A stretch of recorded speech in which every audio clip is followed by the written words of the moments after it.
عالمی ہمدردی کا مہینہ ہے، شہر یداد فیہ رزق المومن، اور یہ ایسا مہینہ ہے کہ اس میں مومن کے رزق میں برکت ڈال دی جاتی ہے، مومن کا رزق بڑھا دیا جاتا ہے۔ من فطر فیہ صائما، جس کسی نے افطار کرایا اس میں کسی روزے دار کو، کان لہ مغفرۃ لذنوبہ وعتق رقبتہ من النار، تو وہ اس کے لیے اس کے گناہوں کی مغفرت کا سبب بن جائے گا اور اس کی گردن کے آگ سے چھٹکارا پانے کا ذریعہ بن جائے گا۔ اسی روزے کو روزے دار کا افطار کرا۔ اب اس میں جو تفصیل آگے بھی آ رہی ہے اور اس وقت بھی جو بات ہو رہی ہے اس کو سمجھ لیجیے۔ ہمارے یہاں اس قوم میں عام طور پر رزق کی فراوانی ہے، وہ فاقہ اور فقر کی جو کیفیات پچھلے زمانوں کے اندر سننے میں آتی، عام طور پر وہ اب دنیا میں موجود نہیں، لیکن یہ کہ اس دور کا تصور کیجیے کہ وہاں ایسا بھی ہوتا تھا کہ کسی کے پاس کھانے کو کچھ نہیں، خود اپنے لیے بھی کچھ نہیں، ہو سکتا ہے کہ وہ صرف کہیں سے کوئی تھوڑی سی دودھ کی لسی بنا کر بیٹھا ہو روزہ افطار کرنے کے لیے، اور اس کے پاس خود کچھ نہیں۔ اس حالت میں کوئی اور شخص جس کے پاس یہ بھی نہ ہو، اگر اس کے پاس آتا ہے تو وہ اپنے اس تھوڑی سی لسی میں سے اگر اپنے کسی اور بھائی کو بھی کچھ پلا دیتا ہے جو دودھ، تو اس کا جو اجر و ثواب اس وقت اس پس منظر میں اس کو ذہن میں رکھیے۔ باقی ہمارے ہاں جو بھی اس وقت ریل فیل ہے، اس ریل فیل میں اگر آپ روزہ افطار کرنے کی محفلیں روزانہ بھی منعقد کر لیں اور افطاریاں کرائیں اور بہت اعلیٰ افطاریاں کرائیں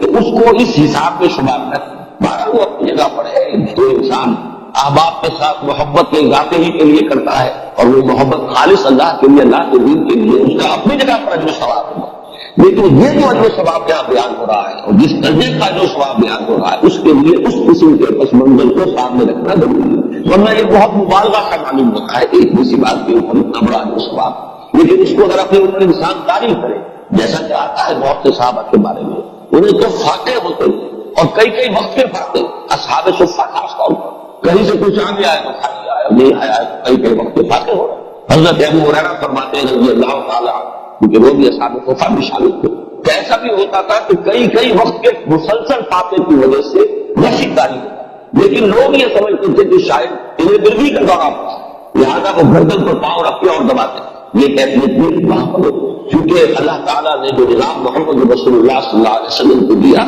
اس میں وہ جبری مساوات نہیں، والنٹری تھا جو معاملہ تھا۔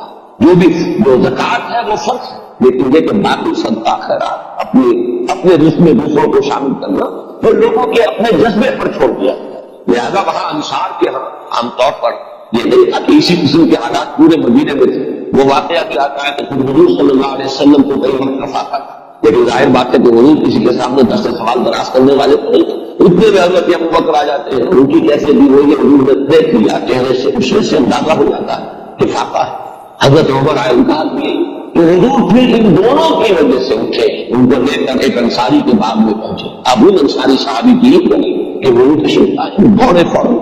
باغ میں سے کچھ انگوروں کے کوشے کچھ اور چیزیں لا کے فوراً رکھی اور پھر چھری ہاتھ میں لے کر دوڑے لگتے کہ کسی جانور کو ذبح کریں، اور پھر یہ کہ ضیافت کا اہتمام کہ حضور نے فرمایا دیکھنا کہ کسی دودھ دینے والے جانور کو ذبح نہ کرنا، کوئی اور نہ ہو اور بکری ہو اور دودھ دیتی ہو اور بچوں کے لیے وہ ایک ذریعہ بنتا ہو اور تم اس کو ذبح کر دو۔ مہاراج اس کے بعد انہوں نے، جیسا کہ آپ کو معلوم ہے کہ وہاں گوشت اس طرح تیار نہیں ہوتا تھا، وہ تو بس یہ کہ اس کو گوشت کو تیار کیا اور سیکا آگ کے اوپر گوشت تیار ہے کھانے کو، تو وہ حضور نے بھی تعامل فرمایا، حضرت ابوبکر نے، حضرت عمر نے، اور پھر حضور نے فرمایا روٹی کا تھوڑا سا ٹکڑا دے کر اس پر چند روٹیاں رکھ کر کہ یہ عائشہ کو بھی دے آؤ، اسے بھی کئی وقت کا پاتا ہے رضی اللہ تعالیٰ۔ ان حالات کو دیکھیے کہ اس میں یہ کیفیت ہے کہ ایک آدمی جمع کر رہا ہے، اس نے فرض کیجیے کہ سحری کے وقت بھی اسے کچھ نہیں ملا ہے، روزہ ایسے ہی رکھ لیا ہے، اب روزے کے افطار کے وقت اسے کوئی شے جو ہے میسر آ گئی ہے، اس کو لے کر وہ بیٹھا ہے، پھر دیکھتا ہے کہ کوئی اور ساتھی، کوئی اور دوست، کوئی اور مسلمان بھائی ایسا نہیں ہے جس کو یہ بھی میسر نہیں، اب اس میں سے وہ چند گھنٹوں میں سے چند گھنٹے پلا دینا، اگر ایک گلاس کسی کے پاس ہے تو اس میں سے ایک پلا دینا، بات کے تن اس کا جو ثواب جو ہے وہ وہی ہوگا کہ حضور صلی اللہ علیہ وسلم بیان فرمایا۔ تو فرمایا من فطر فیہ صائما کان لہ مغفرۃ لذنوبہ وعتق رقبتہ من النار وکان لہ مثل اجرہ من غیر ان ينتقص من اجرہ شیء، اور اس افطار کرانے والے کو بھی روزہ رکھنے والے کے برابر ثواب ملے گا، بغیر اس کے کہ اس روزہ رکھنے والے کے ثواب میں کوئی کمی نہیں، اس کا اپنی جگہ پر جو ثواب رہے گا، لیکن جس نے افطار کرایا ہے اس کو اس کے برابر اجر ملے گا۔ قلنا یا رسول اللہ، ابھی حضرت سلمان فارسی فرما رہے ہیں کہ ہم نے عرض کیا ہے اللہ کے رسول صلی اللہ علیہ وسلم لیس کلنا یجد ما یفطر به الصائم، حضور ہم میں سے ہر ایک کو تو یہ مغفرت حاصل نہیں ہے کہ جس سے وہ روزہ کسی روزے دار کا روزہ افطار کرا سکے. ہم پر تو خود جو ہے بہت فقر کا غلبہ ہے، ہم بہت احتیاط کی کیفیت ہے. لیس کلنا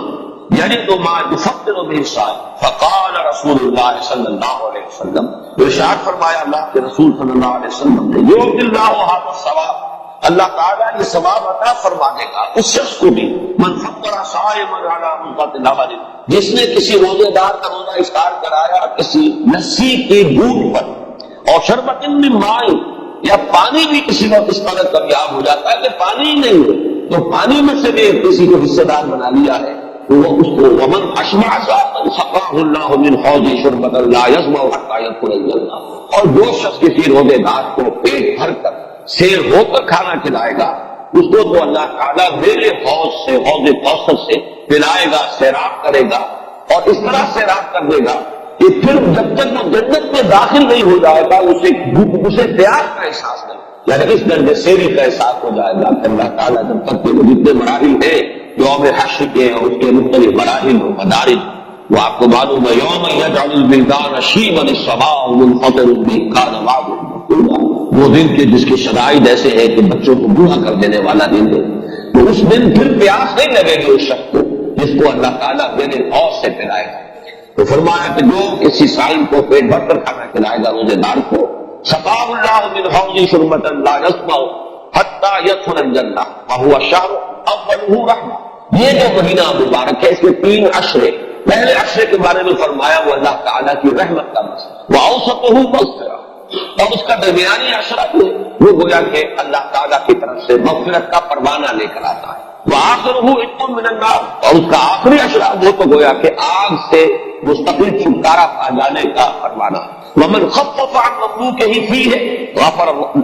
اللہ لہ وأعتقہ من النار، اور جو شخص اس ماہ مبارک میں اپنے کسی غلام کی مشقت میں کمی کرے گا، تخفیف کرے گا، تو اللہ تعالیٰ اس کی مغفرت فرمائے گا اور اسے جہنم کی آگ سے